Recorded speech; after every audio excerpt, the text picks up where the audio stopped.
فرماتے صحابہ نہ بات کر رہے تھے، اور بات یہ کر رہے تھے کہ یار لوگوں کو گناہوں سے کیسے روکا جائے، لوگوں کو گناہوں سے گفتگو صحابہ یہ کر رہے تھے۔ عبداللہ ابن عمر کہتے ہیں بیٹھے تھے اور یہ گفتگو کر رہے تھے کہ گناہوں سے پلاننگ جی ہوتی تھی، ان کی جو محفلیں ہوتی تھی نا بیٹھ کے، وہ خوش گپیاں نہیں ہوتی تھی بلکہ وہ تبلیغ کی، جد و جہد کی، لوگوں کو برائی سے منع کرنے کے لیے بیٹھتے تھے، اس پر منصوبہ بندی کرتے تھے، پلان کرتے تھے، آگے ترتیب دیتے تھے۔ گفتگو ہو رہی تھی تو اب آپس میں بات ہونے لگی کہ کون سا گناہ زیادہ برا ہے جس پر سب سے پہلے کام کیا جائے۔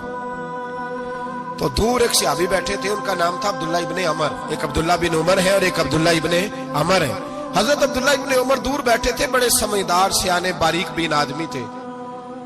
تو حضرت عمر فاروق اپنے بیٹے سے کہنے لگے جا عبداللہ ابن عمر سے پوچھ کے آ کہ سب سے سخت گناہ کون سا ہے۔ توجہ ہے میرے بھائیوں، ادھر دیکھیے گا میری جانب، پوچھ کے آ کہ سخت گناہ کون سا ہے۔ عبداللہ بن عمر رضی اللہ تعالیٰ عنہ کی خدمت میں جب عبداللہ ابن عمر گئے تو جا کے کہنے لگے کہ صحابہ پوچھتے ہیں کہ آپ نے زیادہ وقت گزارا ہے نبی رحمت صلی اللہ علیہ وسلم کے پاس، تو بتلائیے برا گناہ کون سا ہے، سب سے سخت گناہ، تاکہ سب سے پہلے اس پر پابندی لگائی جائے، اس پر محنت کی جائے۔ تو حضرت عبداللہ ابن عمر کہنے لگے صحابہ کو جا کے بتا دو کہ سب سے برا گناہ شراب پینا ہے، سب سے برا گناہ، اور یہ ام الخبائث ہے، برائیوں کی جڑ ہے، گناہوں کی ماں ہے، یہ بنیاد ہے، باقی گناہ اسی سے شروع ہوتے ہیں۔ کہتے ہیں میں نے آ کے بتایا تو حضرت ابو بکر صدیق رضی اللہ تعالیٰ عنہ سیدنا فاروق اعظم کہنے لگے خود جاتے ہیں، ان کے پاس خود جاتے ہیں، چونکہ ہم نے بات سننی ہے ہم خود جاتے ہیں اور ان سے جا کر کے سوال کرتے ہیں کہ اگر آپ کو اس تفصیل کا پتہ ہے نا تو اس کے پیچھے بھی کوئی تفصیل ہوگی جو میرے نبی پاک نے بیان کی ہوگی صلی اللہ تعالی علیہ وسلم، اس تفصیل کا بھی آپ کو پتہ ہوگا جو نبی پاک نے بیان کی ہوگی، اس بات کے پیچھے جو بیک گراؤنڈ ہے، جو پس منظر ہے۔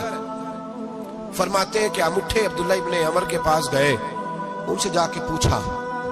کہ جناب آپ نے یہ تو فرمایا ہے شراب ام الخبائث ہے، تو اس کے پیچھے پس منظر کیا ہے؟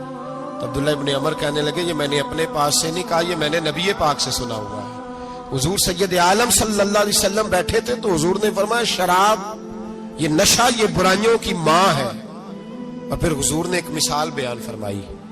نبی رحمت علیہ السلام نے فرمایا بنی اسرائیل کا ایک واقعہ ہے، ایک خوبصورت جوان تھا، ایک عورت کا دل آ گیا اس پر۔ یہ یاد رکھ لیں، ہم لڑکوں کو منع کرتے رہتے ہیں لیکن ہمیں گھر کی بچیوں پر بھی توجہ دینی ہوگی، ہمیں ان کے فون پر بھی نگرانی کرنی ہوگی، ہمیں وہاں بھی غور کرنا ہوگا، اس لیے کہ اگر کوئی بچی گنجائش نہ دے تو میرا خیال ہے کہ لڑکا جرت کرنے کی طاقت نہیں رکھتا۔ تو وہاں بھی ان کی اماں سے کہے کہ پابندی لگائے، بچی کسی کا موبائل لے کر کے کہیں اس کو استعمال تو نہیں کر رہی، اس پودے پر بھی توجہ دے، درخت بننے سے پہلے اس کی بھی نگرانی کرے، یہ بھی بڑا ضروری کام ہے۔ عورت کا دل آ گیا تو نبی پاک علیہ الصلوۃ والسلام فرماتے اس نے کوئی بہانہ لگایا، کسی کو کہا کہ اس نوجوان کو بلا کے لاؤ، اس کو کہو کہ ہم نے کوئی گواہی لینی ہے تجھ سے۔ وہ نوجوان آیا، ایک کمرے میں داخل ہوا تو اگلے کمرے میں لے گئے،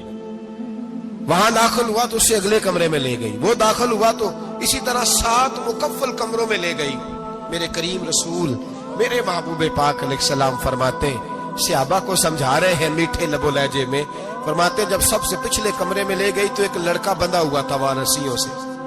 شراب کا پیالہ پڑا ہوا تھا۔ اور بی بی کہنے لگی کوئی گواہی شواہی نہیں لینی، تجھے اس لیے بلایا ہے کہ تیرے اوپر دل آ گیا ہے، اب میرے ساتھ منہ کالا کر۔ تو وہ جوان کہنے لگا نہیں، میں نے اپنے نفس کو پاک رکھا ہوا ہے، میری نظر بھی پاک ہے، دل بھی پاک ہے، اور اس کی برکت یہ ہے کہ رب نے میری روح کو بھی پاک رکھا ہوا ہے، تو میں یہ حرکت نہیں کر سکتا۔ پاک لوگ پلید کاموں کی جانب توجہ نہیں کرتے، میں یہ حرکت نہیں کر سکتا۔ اقبال نے اپنے بیٹے کو دعا دی تھی، اس نے کہا تھا حیا باقی نہیں ہے زمانے کی آنکھ میں، خدا کرے کہ رہے تیری جوانی بے داغ، خدا کرے کہ رہے تیری جوانی بے داغ۔